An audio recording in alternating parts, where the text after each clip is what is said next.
noches. Para mí también es un inmenso honor y placer poder acompañar esta noche la presentación de este nuevo libro de Claudio Fantini. A Davoon, la desglobalización y los monstruos que se incuban en las grietas. Le agradezco en primer lugar obviamente a Claudio la invitación para que lo acompañara y por supuesto a Planeta por también participar. Una muy breve historia del conocimiento con Claudio. Corría el año 2001 y en ese momento estábamos conduciendo la mañana con Daina Rodríguez en Sarandí, 2001, era en vivo y en directo, el último año. Y estaba Alejandra Casablanca como nuestra productora. Y en una de las reuniones de producción de ese entonces, Alejandra me plantea la posibilidad de contactarnos con un columnista de la revista Noticias, que era una de las publicaciones que sistemáticamente el equipo consultaba, ¿no?, en ese entonces. Desde la revista Noticias, semana a semana allí Claudio Fantini escribía sobre temas principales del acontecer internacional. Claudio aceptó esta primera invitación que le hicimos y fue tan relevante y tuvo tan buen eco su participación que a partir de ese año 2001, semana a semana, nos ha estado acompañando e ilustrando en estos casi 16 años. Así Claudio construyó también aquí en Uruguay un prestigio de gran analista de política internacional, cimentó una relación de respeto y de admiración por su profundo conocimiento de los temas más complejos y áridos del devenir del mundo.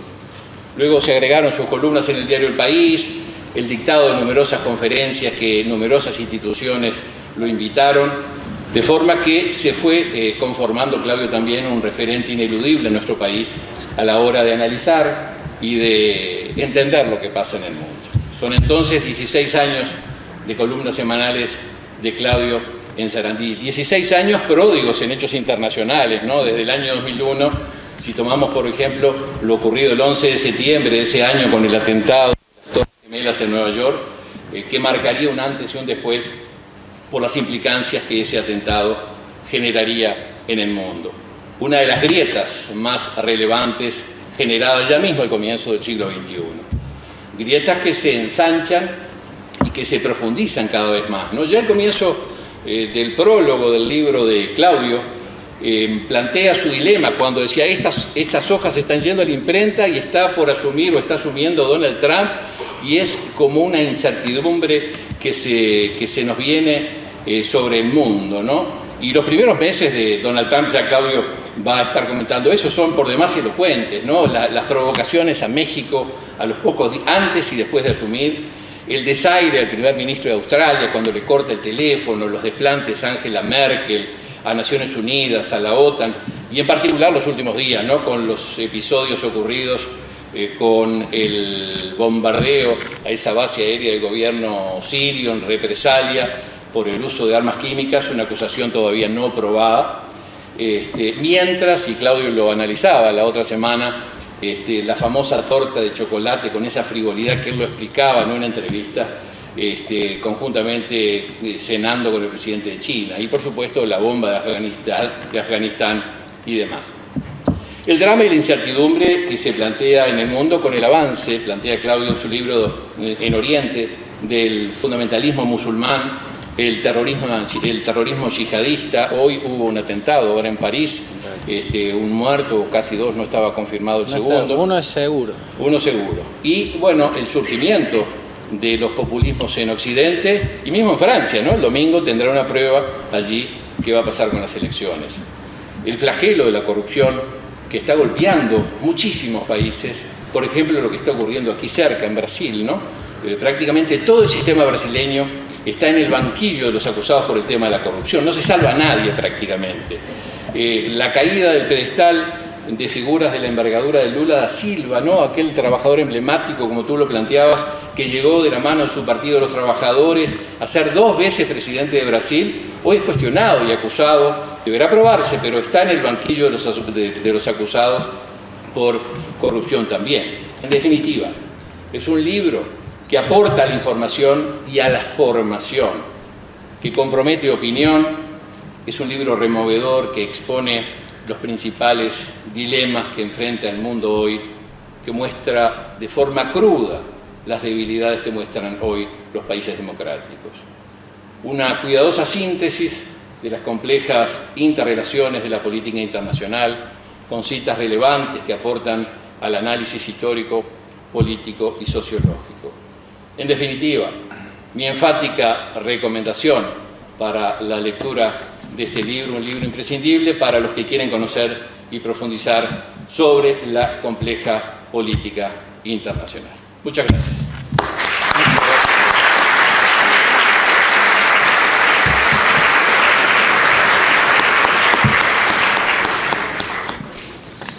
Bueno, yo antes que nada también quiero agradecerle muy especialmente a Raúl Ponce de León, que me hace esta distinción de acompañarme.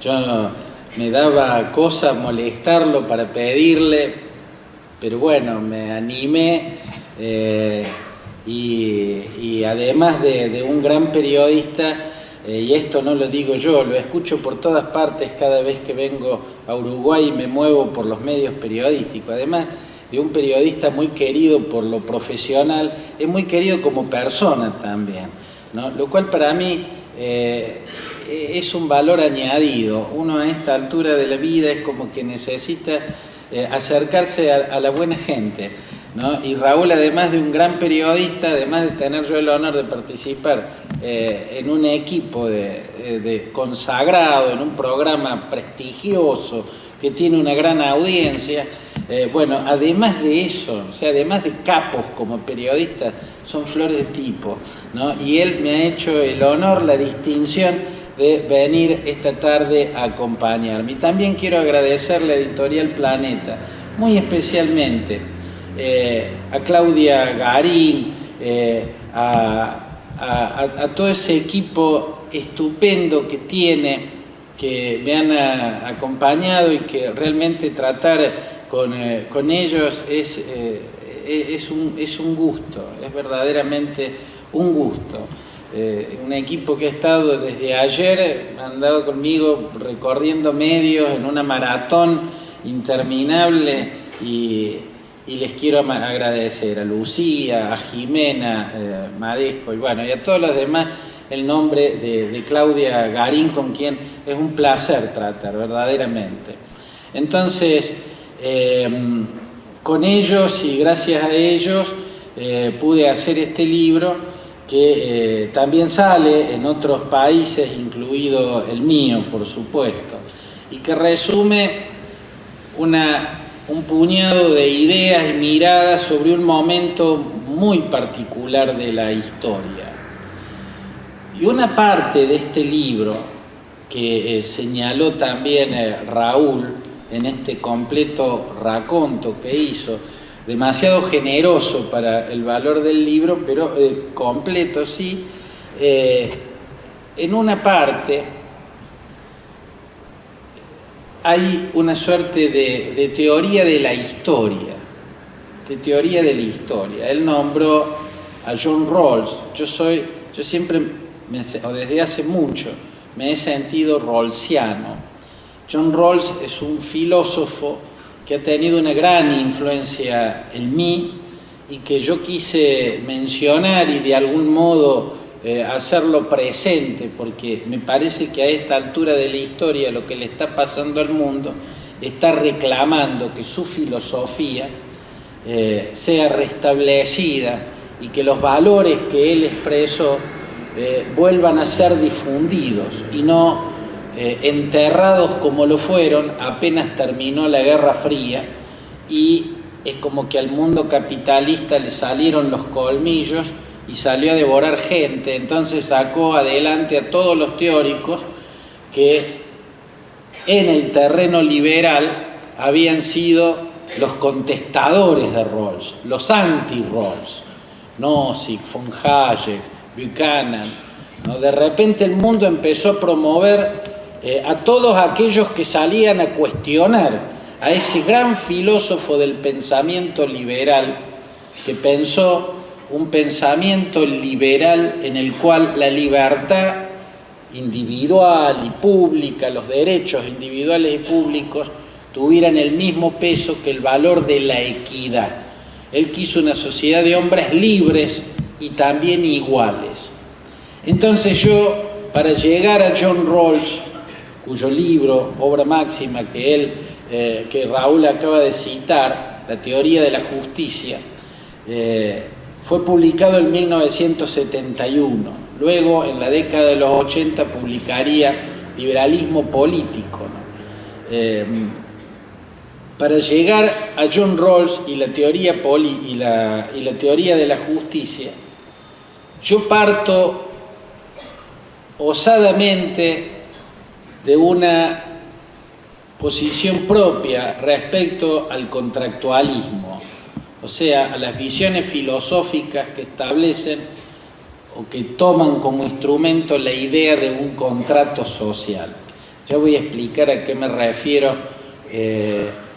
pero antes que eso quiero decir que la filosofía siempre, el hombre siempre, para pensar sobre el hombre, se ha planteado una cuestión clave, una cuestión inquietante. ¿Cómo somos los seres humanos? ¿Cómo es la condición humana? Para responder a si la condición humana es fundamentalmente buena o fundamentalmente mala, el hombre tiene que imaginar, el filósofo tiene que imaginar cómo era el hombre en estado natural.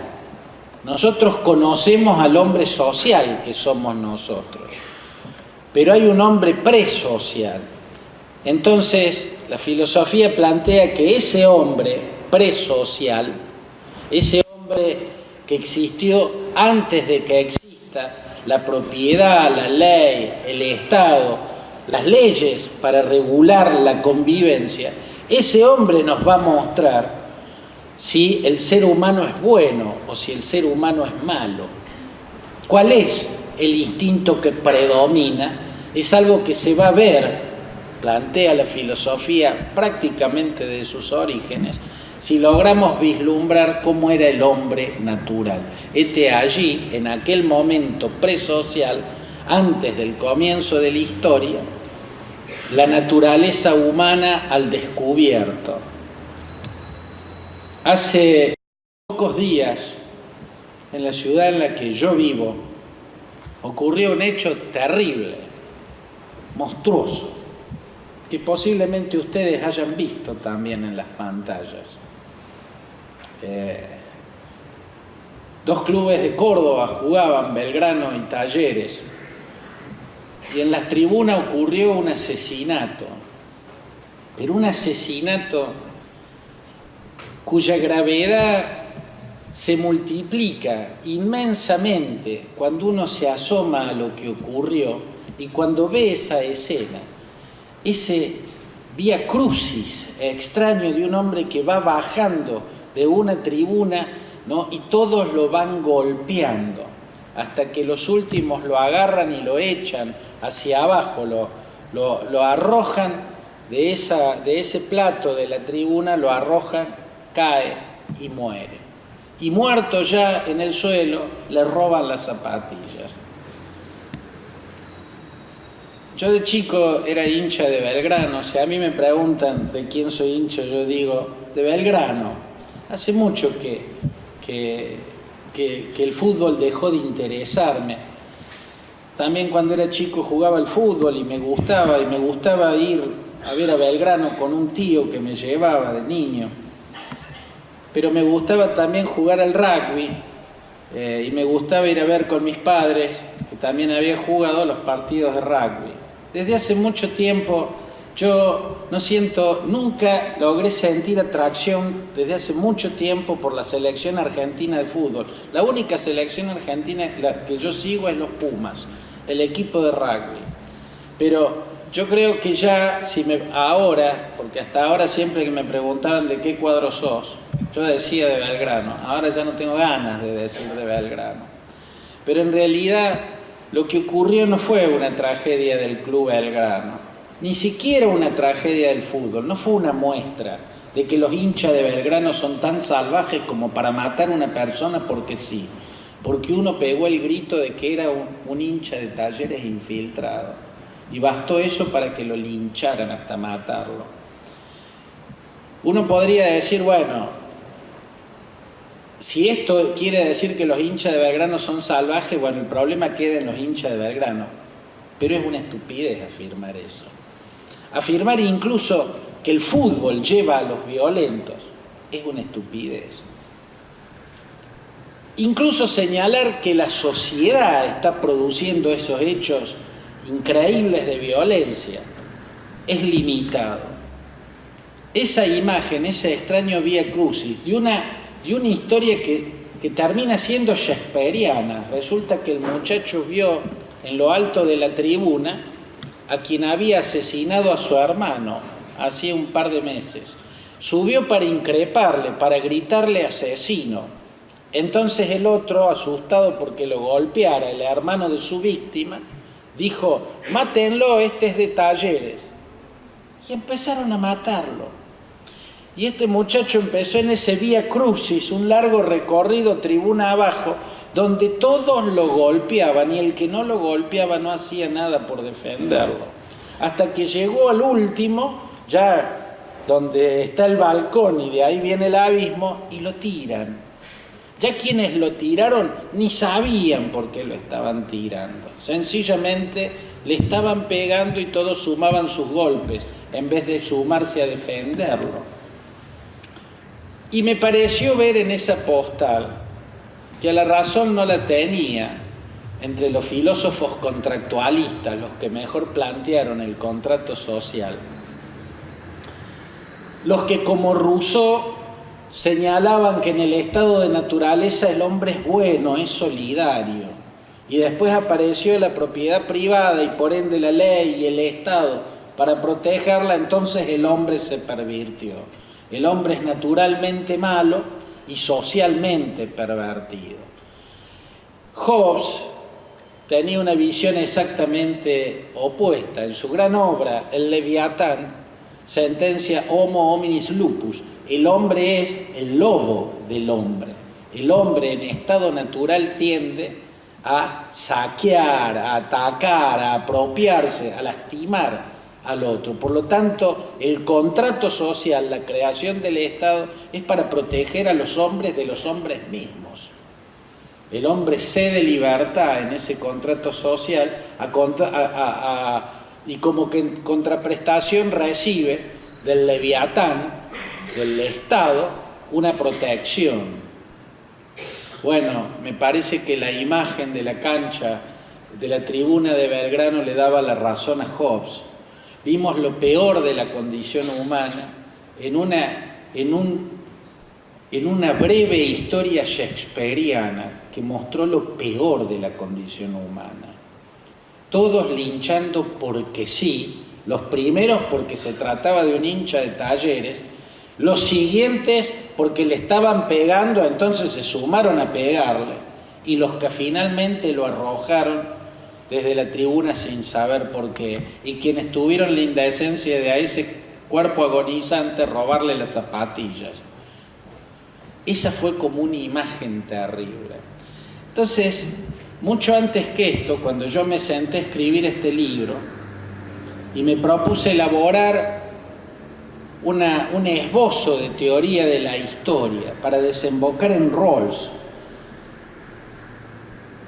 porque Rawls me parece, y ya les voy a explicar por qué, la más brillante de las metáforas del contrato social. En su libro El contrato social, Jean-Jacques Rousseau abre el libro, el capítulo 1 empieza diciendo: el hombre ha nacido libre, sin embargo en todas partes encuentra cadenas. Ese concepto de libre es la valoración positiva del hombre en estado natural.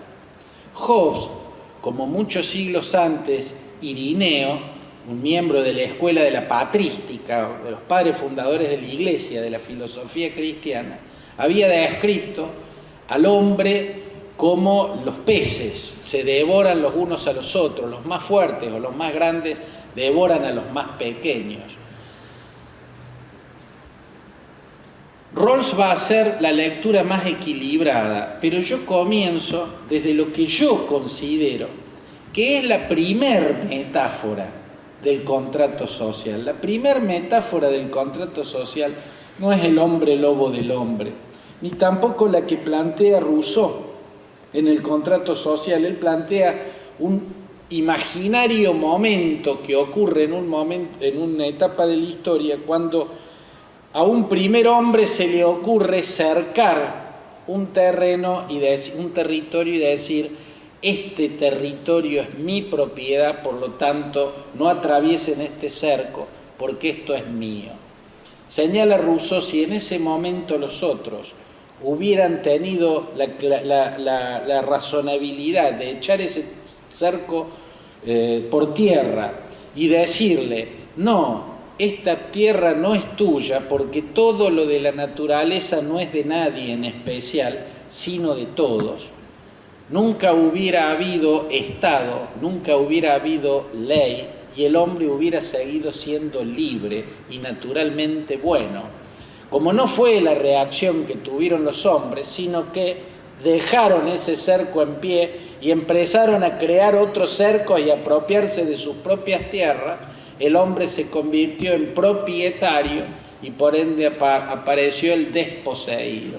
Y ahí empezó la perversión del hombre.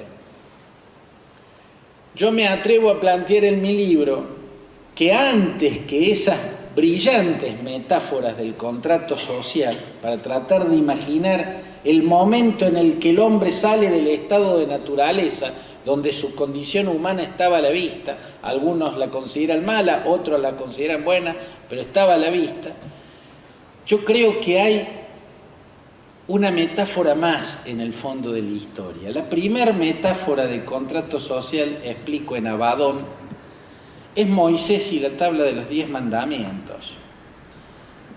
Nada más que fue una metáfora de contrato social al revés. Rousseau, Locke, Hobbes se plantearon cómo fue el paso del hombre salvaje al hombre social. Y lo que nos plantea la leyenda bíblica es cómo fue evitar que el hombre social volviera a salvajizarse. Pero lo que ocurrió en el medio fue lo mismo, el contrato social. Amén de que yo soy una persona agnóstica, soy una persona no religiosa.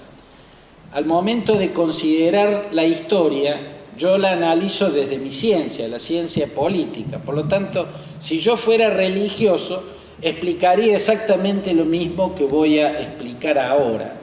Yo a los profetas de aquel tiempo, todos ellos, desde Moisés a Mahoma, pasando por Jesús, los considero líderes políticos. En un tiempo donde la política se canalizaba exclusivamente por el mesianismo. Si se quería liderar, había que presentarse como Mesías.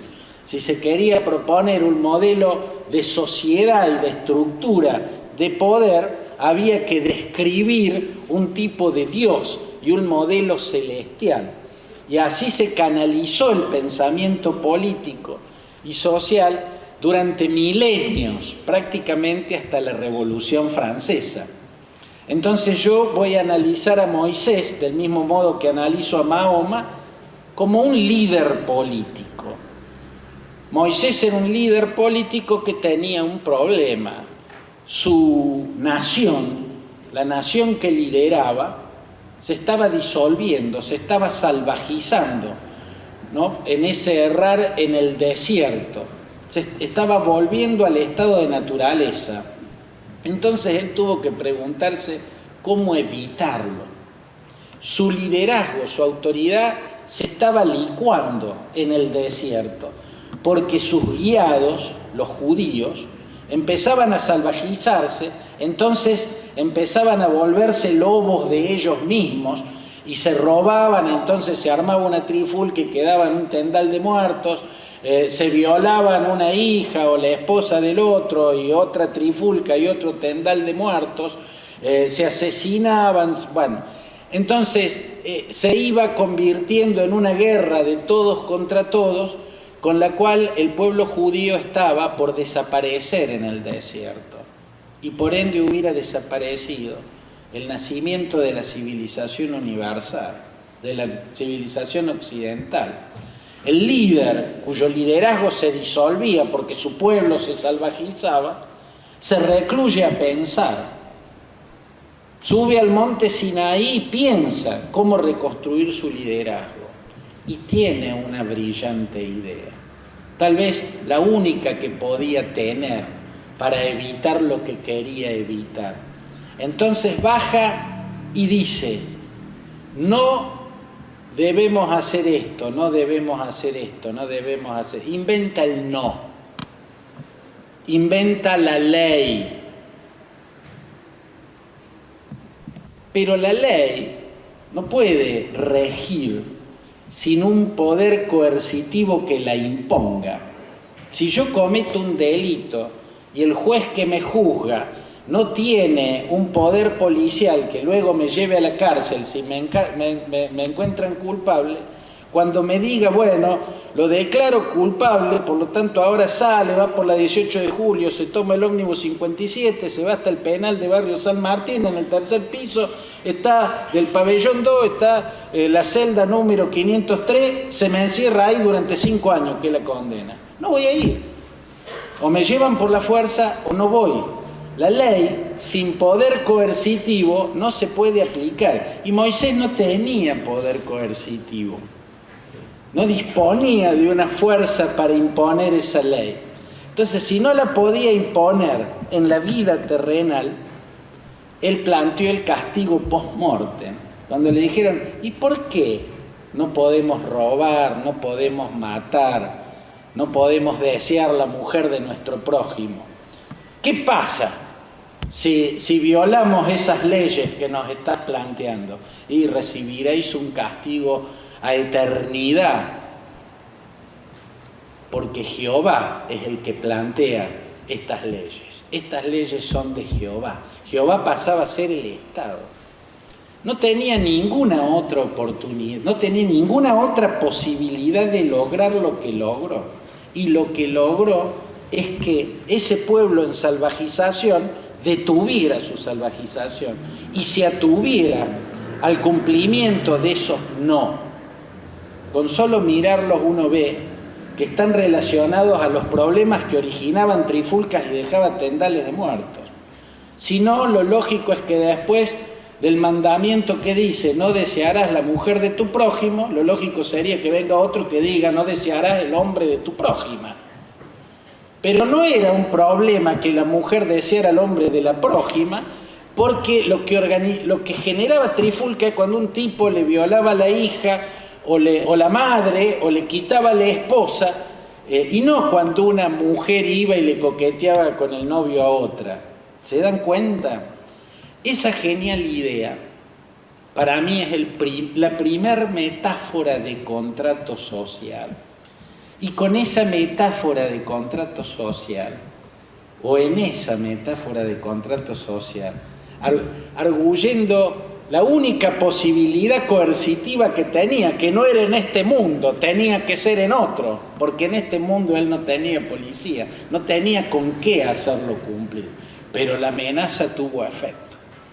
La amenaza tuvo efecto. Y el hombre pactó, aceptó esa ley, la ley mosaica. Y el pueblo judío no se disolvió, permaneció en la historia. Y ese es también el origen de la cultura occidental, porque la cultura occidental es una cultura judeo-cristiana. En rigor, el cristianismo es una religión judaica. No hay nada en el cristianismo que no sea judío. En todo caso, lo único es que el cristianismo es un judaísmo universal. El judaísmo no busca judaizar. El cristianismo y también el islamismo es evangelizador uno, es islamizador el otro. Pero en cuanto a valores, el cristianismo es una religión judía. Y Occidente es judeocristiana. Por lo tanto, aquel fue también nuestro origen. ¿Y cuál es la última gran metáfora de contrato social? La hizo ese queridísimo filósofo norteamericano. La verdad que hay figuras a las que leo y he estudiado y algunas me conmueven, porque además creo que han sido inmensas personas, y ese era el caso de John Rawls.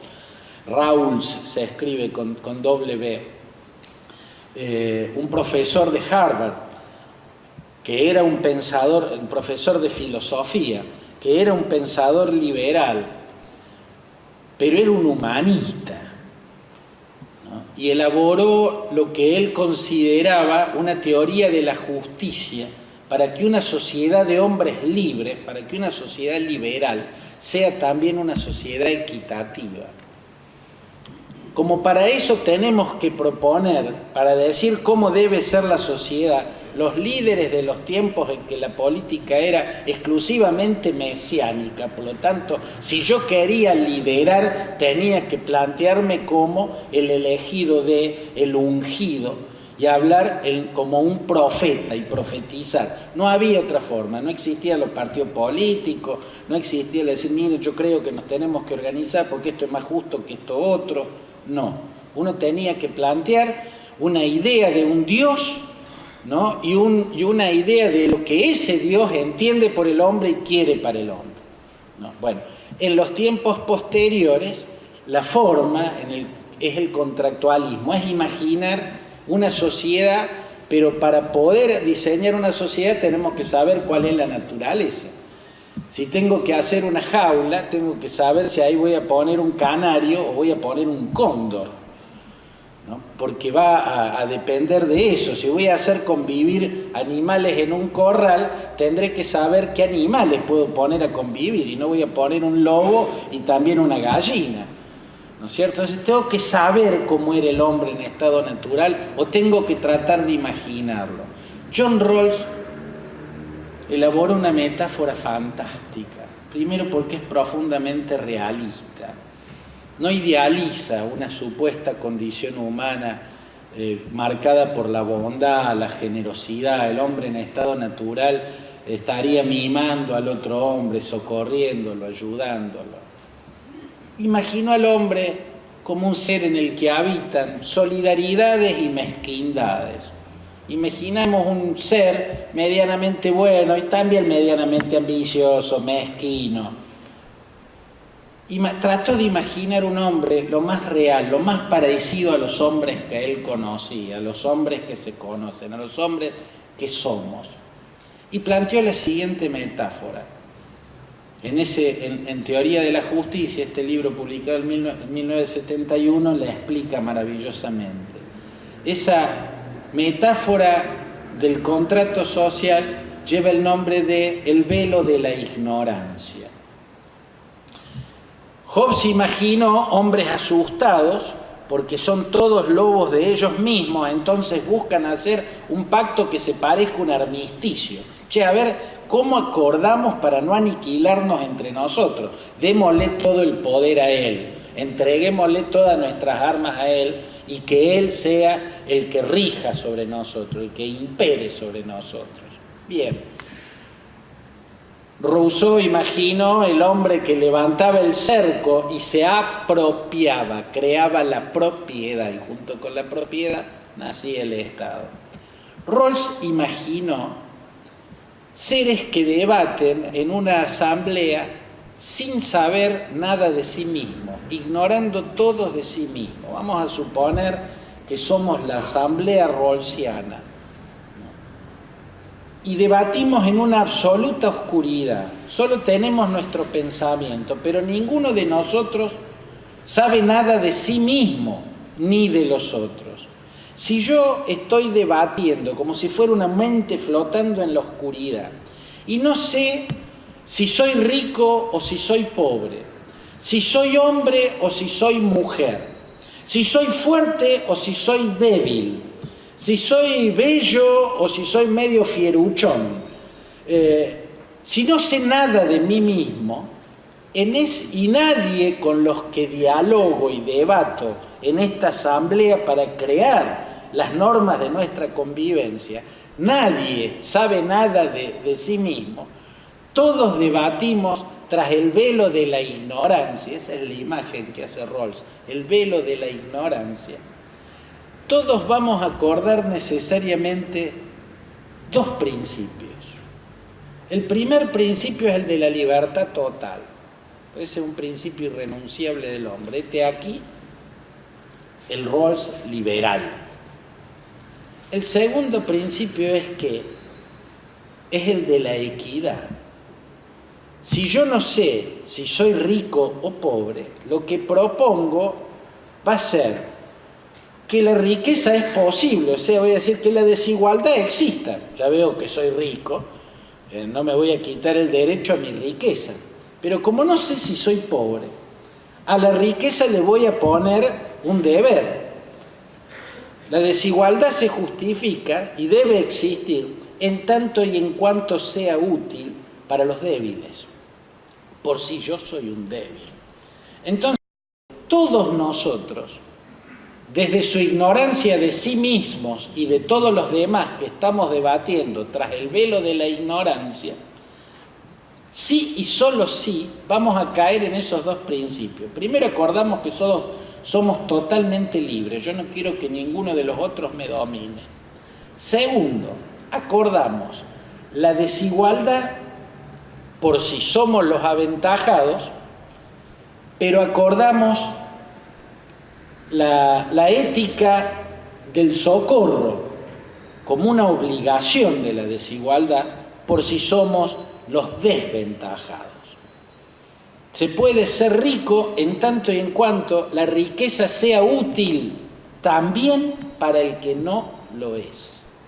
Es maravilloso leer a John Rawls y su pensamiento, ese que se resume en el libro Teoría de la Justicia, es el fundante. En rigor, él no creó un modelo de capitalismo, ya existía.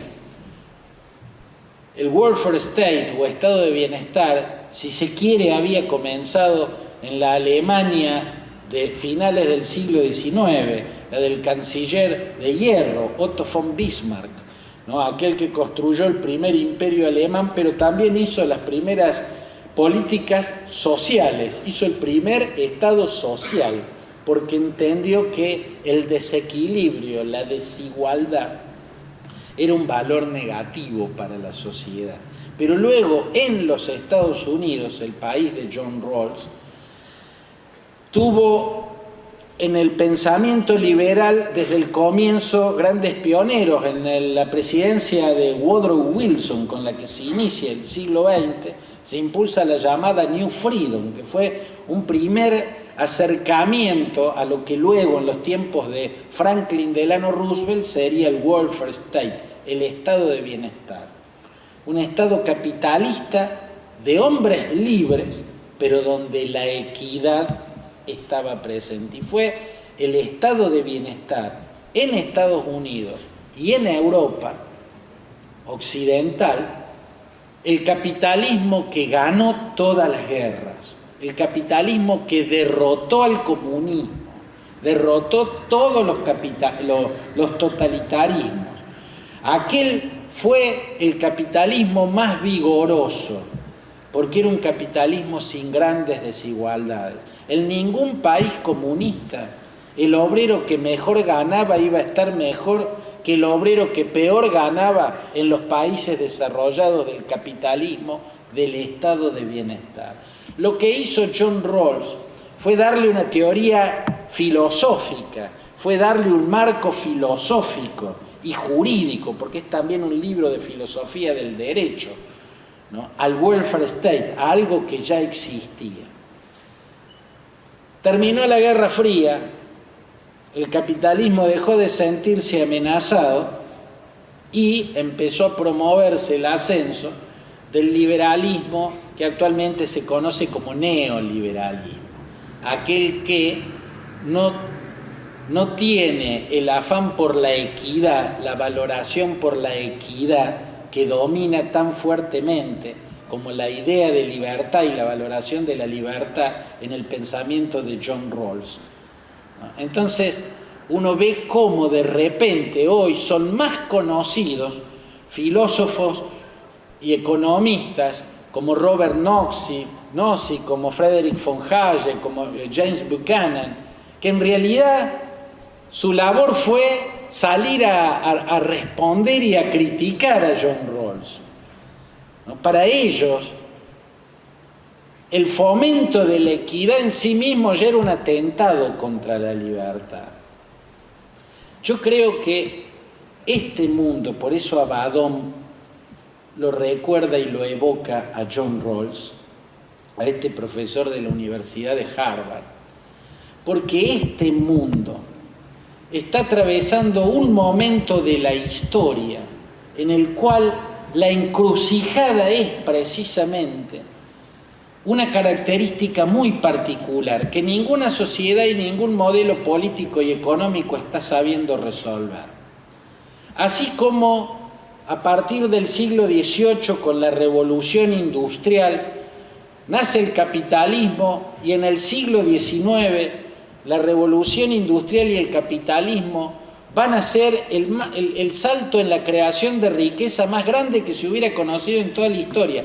Nunca las economías habían generado tanta riqueza como con la revolución industrial y el nacimiento del capitalismo. Pero nunca había bajado el hambre tanto en el mundo como con la revolución industrial y la irrupción del capitalismo. Sin embargo, nacieron también contradicciones fuertísimas, desigualdades fuertísimas. Y en esas desigualdades se engendraron totalitarismos, monstruos espantosos. El totalitarismo nazi, el fascismo de Mussolini y el totalitarismo marxista-leninista.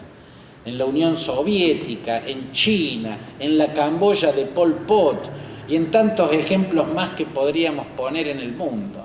Fíjense cómo, al mismo tiempo, con la irrupción del capitalismo, la economía había dado el máximo salto en creación de riqueza, incluso en disminución del hambre, pero también en explotación de unos con otros, en aumento de la desigualdad, ¿no? Y eso generó o engendró contradicciones que derivaron en movimientos revolucionarios y en sistemas totalitarios, estados policiales y monstruosos, como lo fueron los totalitarismos de derecha y los totalitarismos de izquierda. Ahora estamos atravesando un tiempo lleno de acontecimientos extraños, acontecimientos inexplicables. Casi diría desde finales del siglo XX en adelante. Un día nos despertamos y ya no existía más la Unión Soviética. Un imperio se cayó de la noche a la mañana. Otro día nos despertamos y un papa había renunciado. Y uno dice, pero no, los papas no renuncian, se mueren sentados en ese trono de Pedro. Había que remontarse 600 años para encontrar la renuncia de un papa, ¿no? Y así todo el tiempo, hasta que vimos un atentado como el que nunca hubiéramos imaginado, aviones incrustándose en las Torres Gemelas, convirtiéndola en dos gigantescas antorchas que finalmente se hundieron en el vientre de Manhattan. Nunca hubiéramos imaginado que íbamos a ver esas cosas. Y seguimos viendo cosas raras. Y en este último puñado de años, siguieron apareciendo fenómenos que nos permiten, como intenta Abaddon, hacer un retrato de este momento. Entonces, si tengo que retratar este momento, digo lo siguiente: este es un momento en que en las sociedades democráticas se producen grietas, fracturas en la sociedad, que hace que los que quedan de un lado desprecian, aborrecen a los que están del otro. Y en esos abismos que separan a las sociedades en partes irreconciliables, se incuban engendros demagógicos monstruosos. Para describirlo se usa un término muy de este tiempo, si bien es viejo: populismo. El populismo no es una ideología, el populismo no es de izquierda. El chavismo es populismo, el kirchnerismo es populismo, luego el populismo es de izquierda. No, el populismo es de izquierda en estas latitudes. En otras latitudes, en los capitalismos más desarrollados, el populismo es de ultraderecha. En Estados Unidos aparece la alt-right o derecha alternativa, ¿no? De donde sale Steve Bannon. ¿Y quién es Steve Bannon? El ventrílocuo de Donald Trump. Donald Trump es un ser con la cabeza absolutamente hueca, solo hay ambiciones e ideas lascivas en esa cabeza, desprecio por los otros, ¿no? Desprecios raciales, desprecios sexuales, pero su ventrílocuo, Steve Bannon, supo utilizarlo, porque supo entender una característica de este momento: las grietas engendran monstruos, entonces hay que salir a buscar un monstruo, porque ese es el que va a llegar al poder. Hay otros momentos así en la historia. Alemania, cuando queda humillada, derrotada y absolutamente fundida, hundida en el hambre después de perder la Primera Guerra Mundial, engendró a Hitler, que una de las naciones más cultas del mundo, sino lisa y llanamente la nación más culta del mundo, haya podido ser seducida por un demagogo que la convenció que todo va a ir mejor si conjuran ese peligro, esa impureza en la nación alemana que es la comunidad judía. Uno dice, pero ¿cómo alguien pudo hacer creer a una sociedad culta semejante artimaña? Y lo logró. Hay circunstancias en el que el peor de los discursos es el que tiene la ventaja. Yo les decía, el populismo no es una ideología, no es de izquierda o de derecha. El populismo puede ser de izquierda y puede ser de derecha porque es un método. ¿En qué consiste ese método? En generar una fractura en la sociedad y poner a unos contra otros, inocular odio político para que se odien y se aborrezcan, y convertir a una de esas partes de la sociedad partida en mi bando, al que lo convenzo que el otro no es el adversario, el otro es el enemigo. El otro no es un adversario con el que debo competir y conciliar o debatir. El otro es un enemigo al que tengo que vencer, extirpar. El otro es un peligro, una amenaza que debo conjurar. Es muy distinto que considerar al otro como un complemento, por ser distinto, por pensar diferente. Y eso es la esencia de la democracia liberal. Y la democracia es liberal o no es democracia. La democracia liberal, el otro, el que piensa diferente, es mi adversario en la competencia política, pero me complementa y yo lo complemento a él. Y esa es precisamente la riqueza de la democracia, la pluralidad, la diversidad. Yo siempre lo resumo a dos grandes filósofos, germanos ambos. Uno, Carl Schmitt, filósofo del derecho de las primeras décadas, últimas del siglo XIX y primeras del siglo XX, que él es el que crea en una obra que es una suerte de clásico en la ciencia política, mi ciencia, se llama El concepto de lo político. En el concepto de lo político lo que plantea Carl Schmitt es que la política debía plantearse en la contradicción amigo-enemigo. Nosotros somos nosotros en tanto y en cuanto hay un ellos, y el ellos es el enemigo. Por lo tanto, nuestra supervivencia se basa en vencer y en extirpar al ellos. La contracara del pensamiento schmittiano, que fue la fuente inspiradora del hitlerismo, del nazismo, porque su obra era para difamar y para demoler el basamento filosófico de la República de Weimar. Weimar se escribe que es una ciudad de Turingia, donde se escribió la Constitución liberal tras la caída del Imperio alemán derrotado en la Primera Guerra Mundial. Entonces Alemania fue una república democrática y liberal con la Constitución de Weimar, hasta que vino Hitler y la demolió usando el argumento filosófico de Schmitt.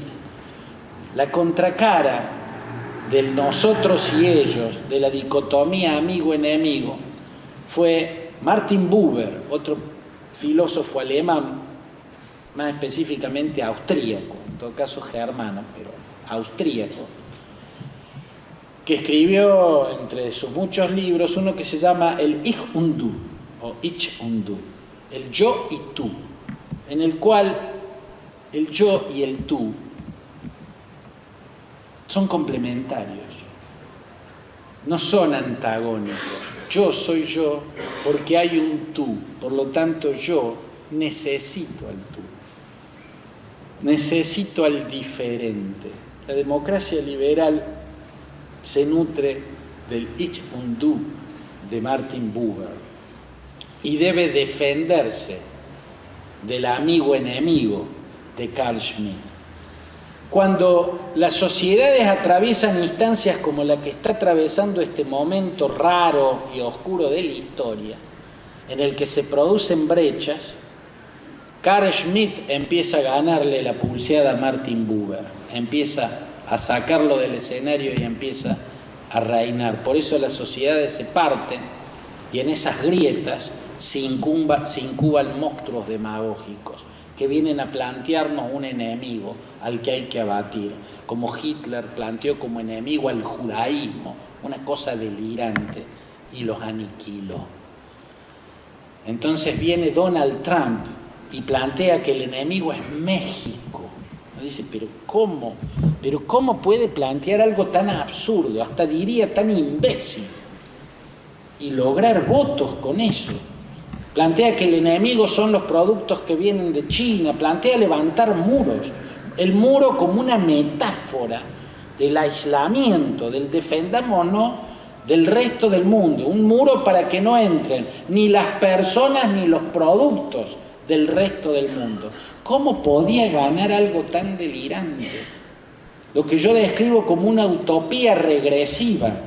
Los votos de Trump provienen de la clase media baja, ¿no? De la clase fundamentalmente obrera, porque él les hizo creer que Estados Unidos puede volver a los tiempos de las grandes industrias manufactureras que daban puestos de trabajo a los obreros y a los oficinistas de la clase media en cantidades siderales. No se puede volver a eso. Entonces prepotea a la Ford, la agarra del cogote y la hace desinvertir en México para que invierta en Michigan. Pero en México iba a invertir 1.600 millones de dólares, porque iba a crear una industria con mucha mano de obra, menos calificada, y lo que invirtió en Michigan son 400 millones de dólares, porque va a ser de alta tecnología. No existe lo que propone Trump. Es una mentira, es un engaño, como era un engaño proponer o plantear que los alemanes habían perdido la Primera Guerra Mundial porque se habían impurificado por tener adentro de la comunidad impurezas como los judíos o los gitanos. Algo delirante, algo absurdo. Pero el absurdo gana en ciertas circunstancias. ¿Y cuál es esta circunstancia? Así como el nacimiento del capitalismo creó el momento de mayor creación de riqueza, pero también un momento de muy fuerte opresión, entonces engendró monstruos totalitarios que salieron de movimientos revolucionarios. En esta etapa de la globalización, en la que vemos que la globalización se detiene y hasta por momentos parece retroceder, por eso yo hablo de la desglobalización, aunque creo que el proceso globalizante es el inexorable, ¿no? Pero esta es una detente, y en este momento el rasgo fundamental, lo que explica todos estos engendros que aparecen por todos lados, el kirchnerismo, el chavismo, Trump, Le Pen en Francia, el Brexit en Gran Bretaña, es que en este momento las economías nunca habían generado tanta riqueza, mucho más incluso que en la revolución industrial. Pero todos los modelos económicos y políticos no logran distribuirla. Se genera más riqueza que en toda la historia de la humanidad, pero esa riqueza se concentra en poca mano y no hay forma de distribuirla. Las explicaciones son muchas, no hay una sola. Entre ellas es que el avance de la tecnología, que es el motor del tren de la globalización, va destruyendo el empleo. Estamos avanzando hacia una sociedad sin empleo. Por primera vez en la historia, la inversión no es directamente proporcional a la creación de empleo. Hasta esta etapa, si había más inversión, había más empleo. Si viene alguien e invierte, bueno, hay puestos de trabajo. Hoy, hasta puede ser al revés. La mayor inversión puede ser inversamente proporcional a la creación de empleo, porque la inversión es en robótica, es en tecnología de avanzada, que ya produce por sí sola. Dentro de poco ya no va a hacer falta el taxista, porque están inventando el auto robótico que nos va a llevar sin que tenga que haber alguien manejándolo. Y así va a ser con todo. Y así va a ser con todo.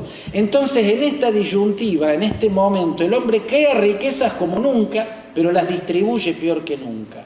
Y ninguna sociedad lo está pudiendo resolver. No es un problema del capitalismo. Pero en China, que tienen el mismo problema, no es tan dramático como acá, porque en China no hay elecciones. Gobiernan los que gobiernan, es una dictadura burocrática, ¿no? Y domina esa burocracia y punto. Pero en las sociedades como las nuestras, donde tenemos que votar, es ahí donde el discurso demagógico es el que tiene la carta ganadora. Yo explico en Abadón que Trump en realidad tenía otro proyecto, ¿no? Él creía que iba a perder, además fue a hacer una elección para perder, ¿no? Él lo que quería era hablar con lo que piensa el americano medio para abajo, el Homero Simpson, ¿no? Que suele ser un pensamiento impresentable, como el de ese entrañable personaje. Entonces decía todas las bestialidades que en cualquier otro momento de la historia hubiera dejado afuera a cualquier candidato. Decía que los mexicanos son violadores y delincuentes y que había que echarlo todo y levantar una pared para que no vengan más. Decía que, bueno, en el ámbito sexual decía también brutalidades lascivas. Cosas que en cualquier otra instancia hubieran sido la derrota segura de un candidato. Acá era la carta ganadora, pero él no lo sabía. Él quería crear Trump TV, ¿no? Una cadena de televisión que reemplazara a la Fox, a la CNN, que iba a ser la voz de los americanos que no tienen voz, ¿no? La voz de los silenciados por Fox, por CNN, por SBC, ¿no? Aquellos que las grandes cadenas nunca los reflejan, su cadena, Trump TV, lo iba a reflejar. Por eso él iba a hablar como un Homero Simpson. Esperaba perder la elección primaria, ¿no? Pero habría tenido una gran campaña publicitaria gratis, entonces iba a decir después, yo perdí porque los monopolios de comunicación, y este discurso a los que venimos de Argentina nos resulta muy familiar, los monopolios de la comunicación silencian lo que piensan las mayorías, pero yo digo lo que piensa el americano, ¿no? Así que por eso voy a crear Trump TV, que va a ser la voz de los que no tienen voz. Ahora el tipo se encontró con la sorpresa de que ganó. Él tenía un mapa para llegar a la creación de Trump TV y resultó que ese mapa lo llevaba a la avenida Pensilvania en 1600, donde está la Casa Blanca. Cuando llega, entonces, gana las primarias, él no era el más extremista. El extremismo de los republicanos es una deriva que trae ya mucho tiempo, ¿eh? Al Tea Party no lo inventó Donald Trump, y el Tea Party es el exponente de un extremismo brutal, espantoso. Pero en esa deriva extremista, él queda accidentalmente en la elección principal. Entonces él ahí se da cuenta que decir bestialidades, normalmente en las primarias, tanto los precandidatos de demócrata como los republicanos van con el discurso bien ideológico, bien del partido, porque es el discurso para la base. Cuando pasan a la elección general, los que ganaron las primarias moderan el discurso, porque tienen el gran centro, como lo llaman en los Estados Unidos. Entonces tienen que moderar. Ya no le hablan a sus militantes, sino tienen que conseguir el voto que está más allá del partido. Es una ley física que la radicalización del discurso en la campaña después se modera y cambia para la elección general. Así fue, esa ley física existió hasta Donald Trump. Cuando Donald Trump ganó las primarias, todos dijeron, bueno, ahora vamos a ver otro Trump. No, fue el mismo. exactamente el mismo, siguió diciendo barbaridades, bestialidades, ¿no? ¿Por qué? Era lógico. Él a esa altura tenía que saber que con ese discurso podía tener dos consecuencias, y solo dos consecuencias. O ganaba la presidencia de los Estados Unidos, o perdía y ponía Trump TV y decía, perdí porque los grandes medios monopólicos silencian la voz de lo que piensa el americano, y yo le voy a dar voz al americano sin voz. O sea, no tenía ninguna razón para cambiar el discurso. Lo que se enteró después, o lo que se enteró ya en esa recta final, cuando empezó a ver que el mapa que se había hecho para construir una cadena de televisión en realidad lo llevaba al 1600 de la avenida Pensilvania, es que él no era el más radicalizado en la primaria. El más radicalizado que era Marco Rubio, que un fundamentalista espantoso, Ted Cruz, otro fundamentalista espantoso. Trump era el más impresentable, no el más radicalizado.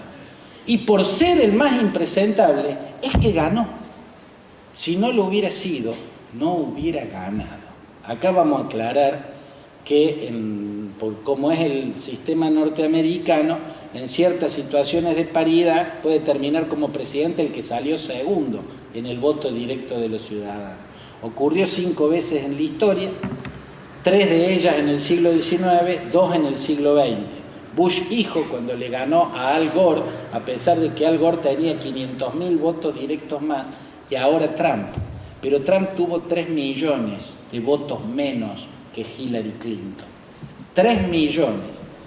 No obstante, tuvo lo suficiente como para que el colegio electoral lo hubiera consagrado a él y no a quien había sido la que obtuvo la mayor cantidad de votos directos. Si estamos en este mundo que parece ficcional, si irrumpen estos personajes, llámese Jean-Marie Le Pen o ahora su hija Marianne Le Pen, o Geert Wilders en Holanda, o la llamada alternativa para Alemania, que es neonazi, o que en Austria hubiese cogobernado un partido neonazi como el de Jörg Haider, cogobernó un partido neonazi en Austria, y ahora estuvo así de ganar la presidencia de Austria, así. Y no la ganó porque se la arrebató un outsider. Los dos partidos tradicionales se desmoronaron. Abaddon explica cómo toda la matemática electoral se alteró. Hasta en España, la irrupción de Podemos marca el primer proceso electoral de la historia de Europa en la cual no ganó nadie. Pónganse a estudiar el proceso electoral de España. No ganó nadie. Quedó Rajoy, porque en todo caso perdió menos que lo otro. Fue el menos derrotado, pero no lo ganó. Y esto es un hecho que muestra, uno de los tantos hechos que muestra que estamos en una coyuntura de la historia muy particular. Ese desajuste entre la creación de riqueza pero la no corrección de la desigualdad, el empeoramiento de la desigualdad agrieta las sociedades, engendra monstruos demagógicos y nos pone en el mundo en el que estamos viviendo, en un mundo en el cual yo tengo necesidad de titular un libro, y con esto termino, Jimena, me comprometo, escribir un libro en cuyo título rindo un homenaje a Ernesto Sábato. Abaddon el Exterminador se llamó la tercera novela de Sábato, y como lo explico en el libro, la más apocalíptica, el más apocalíptico de sus libros. Y yo admiro a Sábato no solo como un genial escritor, con un hombre con una vida muy particular que se inició en las ciencias, sino por ser un hombre que con una mirada muy pesimista sobre la condición humana, muy pesimista, él ve el hominis lupus. No ve el hombre que nació libre y que después se llenó de cadenas. Con ese pesimismo sobre la condición humana, fue un gran humanista. Y su vida tuvo siempre un inmenso compromiso humano. Por eso lo valoro tanto.